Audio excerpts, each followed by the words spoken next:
Good morning, students. In today's English class, we will read the chapter 14, The Horse and the Ass. This is your English reader book. So, you all have to read with me. You all have to open page number 83. Okay. So, now we will read the chapter. This chapter is in the form of a story. Okay. And this chapter is for your final term PT4. A man had a horse and an ass. एक आदमी के पास एक घोड़ा था और एक गधा था. अब देखिए यहाँ पे H कॉन्सोनेंट वर्ड है, इसीलिए यहाँ पे A लगा हुआ है और आस के आगे N लगा हुआ है, क्योंकि जो भी वॉवल से वर्ड शुरू होते हैं उसके आगे हमेशा हम N लगाते हैं. He loved his horse very much. वो अपने जो घोड़े को बहुत ज़्यादा प्यार करता था. He gave him a lot of food. वो उसे मतलब अच्छे से खाना देता था. So the horse was very happy. इसीलिए घोड़ा बहुत खुश रहता था या बहुत खुश था. But he did not give much food to the ass. लेकिन वो गधे को पर्याप्त खाना नहीं देता था. The ass was sad. तो जो गधा था वो बहुत दुखी था. One day their master went to the market. एक दिन उनका जो मास्टर था वो मार्केट गया, बाज़ार गया. The horse and the ass also went with him. तो उसके साथ उसका घोड़ा भी गया और उसका गधा भी गया. The ass had a heavy load on his back. जो गधा था उसके ऊपर काफ़ी भारी लोड था उसकी पीठ पर. But the horse did not carry anything. लेकिन घोड़े के पास कुछ भी नहीं था, उसके ऊपर कोई वज़न नहीं था.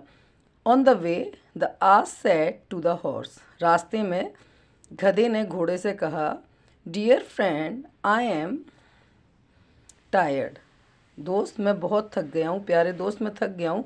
Please carry half of my load on your back. कृपया तुम मेरा जो आधा वज़न है वो अपनी पीठ पर ले लो. The horse replied. घोड़े ने कहा, Are you mad? क्या तुम पागल हो? I am a horse and you are. Now we'll turn the page. You are an ass. उसने क्या कहा कि मैं एक घोड़ा हूँ और तुम एक गधे हो. पहले बोलता है तुम क्या पागल हो, मैं एक घोड़ा हूँ तुम एक गधे हो. An ass carries heavy loads.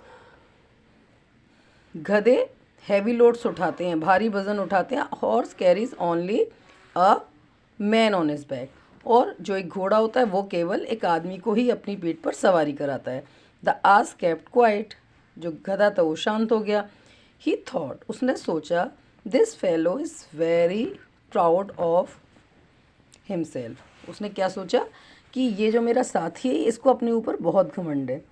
I shall surely teach him a lesson. तो मैं इसको एक लेसन ज़रूर सिखाऊंगा, मतलब इसको सबक सिखाऊंगा. A few minutes later the ass fell on the road. और कुछ देर बाद क्या हुआ कि जो गधा था वो रोड पर गिर गया.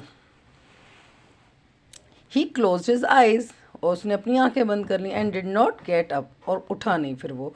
Then the master took the load off his back and put it on horse back.